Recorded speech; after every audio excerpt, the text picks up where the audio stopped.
Hello everyone. पढ़ने की बातें हमेशा होती हैं। पढ़ने को लेकर एक स्टडी टाइम टेबल को लेकर बातें होती हैं, कितने घंटे पढ़ना चाहिए इसकी बातें होती हैं। लेकिन अगर हम बात करें यहां पर आपका स्टडी टाइम टेबल कितना प्रभावी होगा, उस स्टडी टाइम टेबल से आप यहां पर सक्सेस पाएंगे या नहीं पाएंगे, उसमें सबसे बड़ा कारक होता है आपका डेली रूटीन।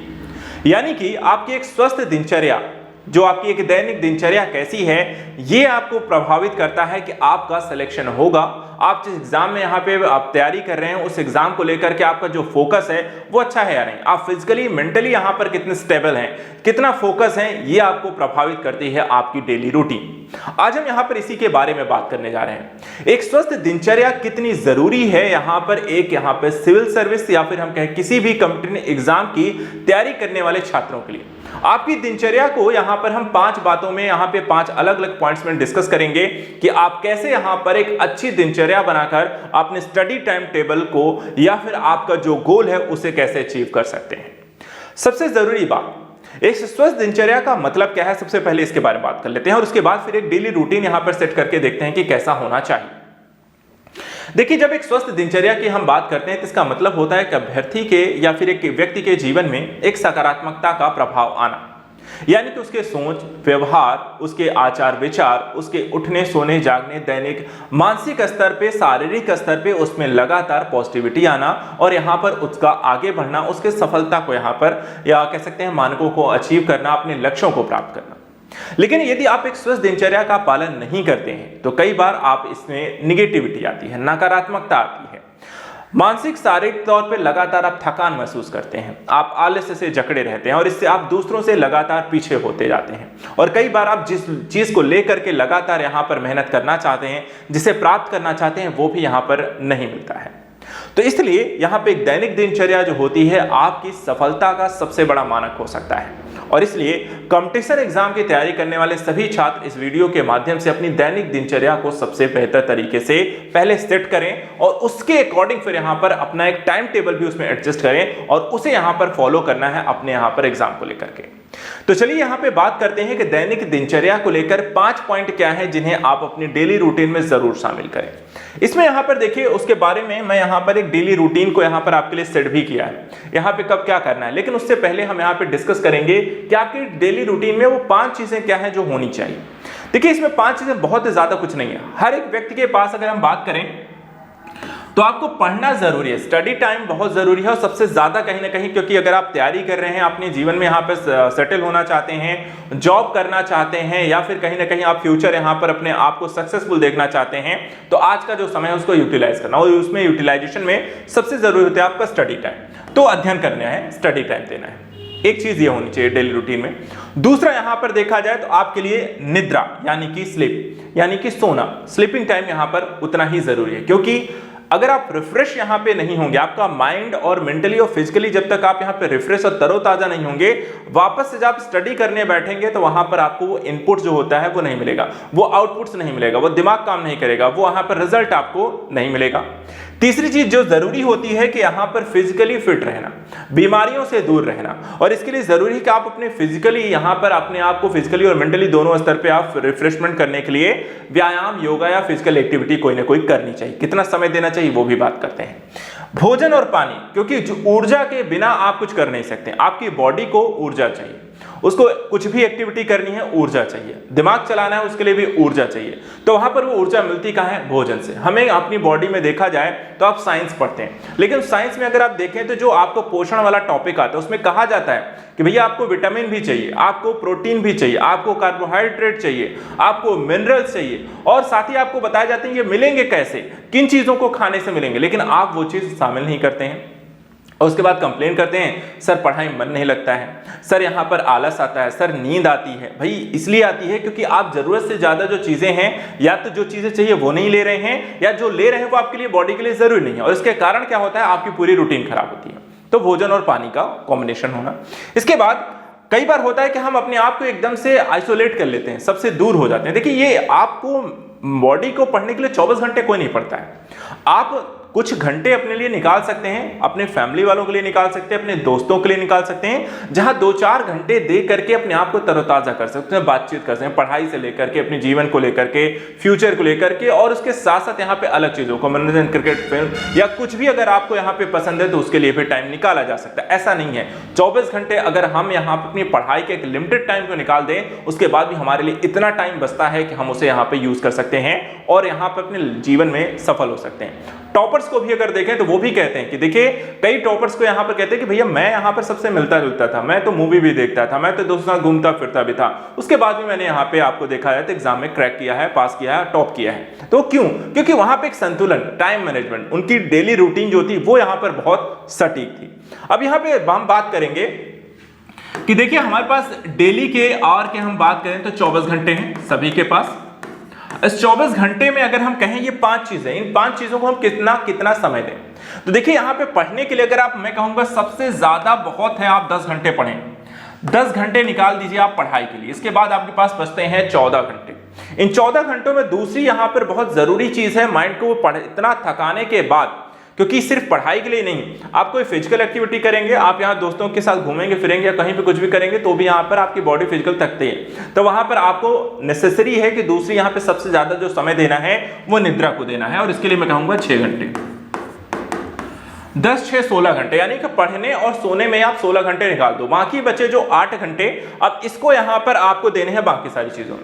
फिजिकल एक्टिविटी में देखिए आप यहां पे जिसको योगा करना है योगा करो, जिसको यहां पर जिम जाता है जिम करो, जिसको रनिंग करनी है रनिंग करो, किसी को स्पोर्ट्स कुछ खेलना है वो करो, लेकिन कुछ ना कुछ जरूर करो। फिजिकल एक्टिविटी का मतलब ये नहीं कि सिर्फ जिम जाना है, नहीं, फिजिकल एक्टिविटी का मतलब होता है जहां आप अपनी बॉडी को थोड़ा सा यहां पर कह सकते हैं कि पसीना हो, थोड़ा सा वेट हो, थोड़ा सा मेंटली आपको सुकून मिले, थोड़ा सा रिफ्रेशमेंट आए, तो वहां अपनी बॉडी के लिए आप रनिंग कर सकते हो, स्पोर्ट्स कोई खेलते हो वो जाके खेलो, जिम जाते हो तो जिम जाओ, योगा करते हो तो योगा करो, लेकिन कुछ ना कुछ करो। यहाँ पर बहुत ज्यादा भी नहीं करना है, आप सिर्फ 1 घंटा करिए, मैं यही करता आप 4-5 घंटे करो, 1 घंटा आप डेली यहाँ पर बस दीजिए, काफी है। फिट रहने के लिए 1 घंटा डेली निकालिए।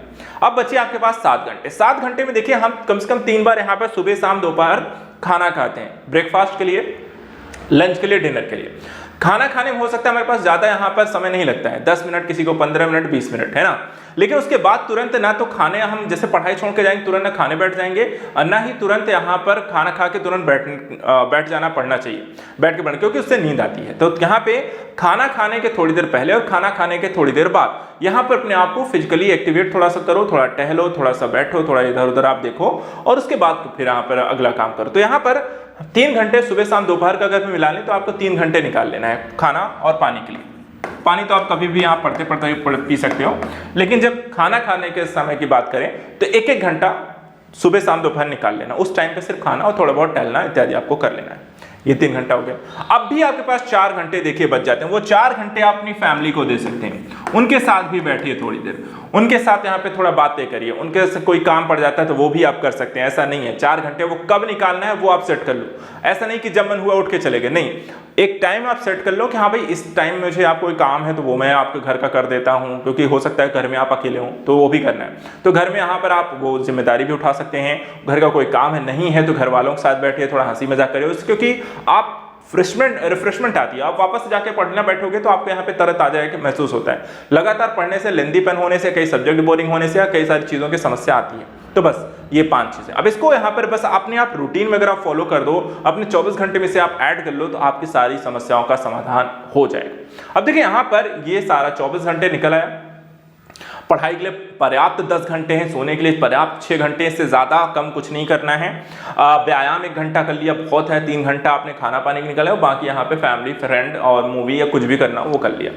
अब यहाँ पे 24 घंटे को यहाँ पे देखिए 2 तरीके के प्राणी होते हैं हमारे, एक दिनचर होते हैं, एक रात्रिचर प्राणी होते हैं। देखिए जो रात्रिचर प्राणी है, जो रात में उठ करके पढ़ते हैं, ठीक है, और जो दिन में उठ करके पढ़ते हैं, मैंने टाइम टेबल यहाँ पे दिनचर्या के हिसाब से, यानी दिनचर्या जो सुबह वाली सबसे अच्छी होती है पढ़ाई के लिए, देखिए मेरे लिहाज से। लेकिन जिन्हें लगता है कि सर मैं रात को भी पढ़ता हूँ तो उन्हें कुछ नहीं करना है, जहाँ AM लिखा हुआ वहाँ अपने हिसाब से आप उसे PM कर लेना, बाकी वहाँ पर वो रूटीन को ऐसे ही फॉलो, जो चीज़ें हैं उसको उस पर से आप फॉलो कर लीजिए। रात्रिचर जो रात में उठ के पढ़ रहे हैं, दिनचर जो सुबह यहाँ पर जल्दी उठते हैं और यहाँ पे पढ़ते हैं, उस लिहाज से यहाँ पे एक टाइम टेबल है। यहाँ पे देखिए मैंने 5 बजे, बहुत सुबह अगर नहीं भी उठते हैं तो 5 बजे तो आराम से मेरे ख्याल से कोई भी उठ सकता है। 5 बजे आराम से उठो, सुबह उठ गए, ठीक है, वेकअप हुआ, उसके बाद थोड़ा सा किसी को व्यायाम करना है, कुछ लोग योगा करते हैं, सुबह सुबह के सबसे अच्छा यहाँ पे टाइम होता है, थोड़ा रिफ्रेश हुए, थोड़ा सा कुछ खाया, 1 आध घंटे यहाँ पर अपना एक्सरसाइज किया या फिर योगा कर लिया। सुबह कुछ नहीं करना, 15 मिनट का योगा कर लो, उसके बाद पढ़ने बैठो, रिफ्रेशमेंट आ जाएगी, ठीक है। उसके बाद 6 से 8 यहाँ पे पहला जो स्टडी टाइम टेबल, ठीक है, यहाँ पे हमने देख लिया, वेकअप हुआ, आप यहाँ पे योगा कर सकते हो, वो भी मैंने ऐड कर दिया। जो 5 चीजें हम यहाँ पे देखते चलिए, मैं सब कुछ ऐड कर दूंगा आपके लिए, ठीक है। तो अध्ययन के लिए मैंने 10 घंटे निकालने हैं, तो 5 सेशन निकालने हैं, वो भी 2-2 घंटे के, वो भी बीच में, लगातार नहीं। तो 6 से 8 एक स्टडी टाइम टेबल हमने निकाल लिया। उसके बाद फिर थोड़ा सा नहाने धोने का टाइम टेबल भी हमने यहाँ पर 1 घंटे का अपना निकाल लिया, ठीक है। उसी के बाद फिर आपने ब्रेकफास्ट भी कर लिया साथ में, यहाँ पे ब्रेकफास्ट भी होगा, खाना पीना हो गया, ये सारा चीजें, यहाँ पे नहाना हो गया, ये सारा काम आपका 8 से 9 में हो गया। उसके बाद 9 से 11 यहाँ पे आपने दूसरा एक स्टडी टाइम टेबल कर लिया, ठीक है। दूसरे बार यहाँ पे आपने 4 घंटे की पढ़ाई हो गई। फिर आपने 1 घंटा, फिर मैंने जैसे कहा 3 घंटे निकालने, तो 1 घंटा सुबह, 1 घंटे दोपहर, 1 घंटे शाम को, तो 11 से 12 हमने यहाँ पे अपना लंच कर लिया, थोड़ा टहला, थोड़ा सा आराम से। इसके बाद फिर से यहाँ पे थोड़ा सा आराम ने यहाँ पे 1 घंटे का डाल दिया है, नैप ले लो, वहां पे एक एनर्जी आ जाती है। सुबह 5 बजे से उठ गए, 11-12 बजे तक काम के 7-8 घंटे, उसके बाद थोड़ी सी आराम, 15-20 मिनट का, आधा घंटे का आप सो लिए, एक नैप ले लिया। और यहाँ पे बिस्तर पे नहीं सोना है, जहां आप पढ़ते हो वहीं पे बैठ जाओ, थोड़ी देर लेटे रहो या आंख बंद कर लो, थोड़ी देर का नैप लो, आ जाओ फिर वहां पे, क्योंकि अगर आप बिस्तर पर लेटोगे तो हो सकता है ज्यादा देर सो जाओ, ठीक है। तो वहां पे वो नहीं करना है, वहां पे 12 से 1 आराम से आप नैप लो और तुरंत उसमें नींद भी खुल जाएगी, वापस से पढ़ने बैठ जाओ। फिर यहाँ पे 1 से 3 यहाँ पे अपना तीसरा स्टडी टाइम टेबल, 6 घंटे आपके पढ़ाई के हो गए। 3 से 4 फिर से यहाँ पे रेस्ट आप कर लो, थोड़ा सा टहल लो, थोड़ा कुछ काम करना है, दोस्तों के साथ बैठ लो, घर का बाहर का कोई काम करना है, आपको टी कॉफी लेनी है, कुछ भी करना, वो यहाँ पे आपने कर लिया। फिर यहाँ पे चौथा टाइम टेबल, 4 से 6, 8 घंटे हो गए आपकी पढ़ाई, स्टडी आपने कर लिया, चौथा यहाँ पे कंप्लीट हो गया। फिजिकल एक्टिविटी, किसी को जिम इत्यादि जाना है, सुबह नहीं जा पाए तो शाम को 1 घंटे के लिए चले जाओ, या दोस्तों के साथ बैठना है, या घर का कोई काम करना है, 4 घंटे मैंने निकाले यहाँ पे, ठीक है। फिजिकल एक्टिविटी आप करनी, कोई शाम को जिम जा रहा है, सुबह आप नहीं उठ पाते, सुबह बस फ्रेश हुए, बाकी सारी चीजें वेकअप करके पढ़ने लगे, कोई बात नहीं, शाम को मैंने 1 घंटा रख रखा है, दोस्तों के साथ चले गए, जिम ही कर लिया, दोस्तों से मिलना था तो दोस्तों के साथ चले गए, जिम कर लिया हमने, ठीक है। उसके बाद यहाँ पे देखिए 7 से 8 यहाँ पे अपना डिनर किया, फिर से यहाँ पे फ्री हुए, सारा काम निपटा लिया। फिर 8 से 10 हमने 2 घंटे, 5वां टाइम यहाँ पे 2 से 10 घंटे, 10 घंटे हमारी यहाँ पे पढ़ाई हो गई, पूरी हो गई, कंप्लीट हो गई। 10 बजे से पढ़ाई यहाँ पर आपकी बंद कर देनी है। और 10 से 11 यहाँ पे क्या कर लेना है, अगले दिन का क्या क्या पढ़ना है उसका एक टाइम टेबल बना लो, ठीक है। सोने से पहले 10 से 11 क्या करना है भाई, पढ़ाई कर लिया, कुछ यहाँ पे किसी से बात करनी है, कुछ भी और करना है तो वो भी आप कर लो 10 से 11 में। 11 बजे जाके सो जाओ, 11 से 5 जो 6 घंटे सोना है वो आपको 11 से 5 यहाँ पर आपको सो जाना है, ठीक है। तो 11 से 5 सोने का टाइम हो गया, 6 घंटे आपकी नींद हो गई। 5 स्टडी टाइम टेबल, 2-2 घंटे के 10 घंटे आपके वो निकल गए। लंच, डिनर और आपका ब्रेकफास्ट आपको 3 घंटे चाहिए था, वो आपको निकल गया। व्यायाम के लिए यहाँ पे मैं 6 से 7 आपको शाम को निकाल दिया, किसी को सुबह एडजस्ट करना है सुबह आप कर लो, योगा करना है सुबह आप योगा कर लो, शाम को आप जिम भी कर लो, कुछ भी कर लो, वो भी आपका टाइम निकल गया। और मनोरंजन फैमिली के लिए यहाँ पे जो टाइम है मैंने बीच बीच में आपको दे दिया है। जिम भी आप दोस्तों के साथ जा सकते हो, फैमिली का कोई काम है 3 से 4 निकल गया, उसको आप आगे पीछे भी कर सकते हो, कोई दिक्कत वाली बात नहीं है। लेकिन मैंने आपको ये दिखा दिया है कि आप इस 24 घंटे में ये हर एक चीज में आ सकती है और हर किसी को समय दिया जा सकता है, और आपको पढ़ाई और आपकी निद्रा और आपका खाना पीना, जिम, व्यायाम, किसी के साथ बिना समझौता के आप पूरी रूटीन को यहाँ पे फॉलो अप कर सकते हो। तो इसलिए सभी अभ्यर्थी यूपीपीएससी एग्जाम को लेकर के यहाँ पे तैयारी जरूर करिए। देखिए यहाँ पे ये आपका एक डेली रूटीन को हमने डिस्कस कर लिया। स्टडी टाइम टेबल जो ये 10 घंटे हैं, इस 10 घंटे को किस तरीके से फॉलो अप करना है, ठीक है। इन 10 घंटे में हमें क्या क्या कब कब पढ़ना है, तो इसको लेकर एक अलग से वीडियो लेकर आएंगे। उसमें यहाँ पे पार्ट 2 के तहत इसमें डिस्कस करेंगे, जिसमें हम यूपीपीएससी के 10 घंटे के लिए जो टाइम टेबल हमारे पास रहेगा उसको किस तरीके से लेके आगे बढ़ना है, क्या क्या पढ़ना है, कब पढ़ना चाहिए, कितना किसको समय देना चाहिए, उसके बारे में डिस्कस करेंगे। फिलहाल आज के इतना है। Thank you so much and good luck.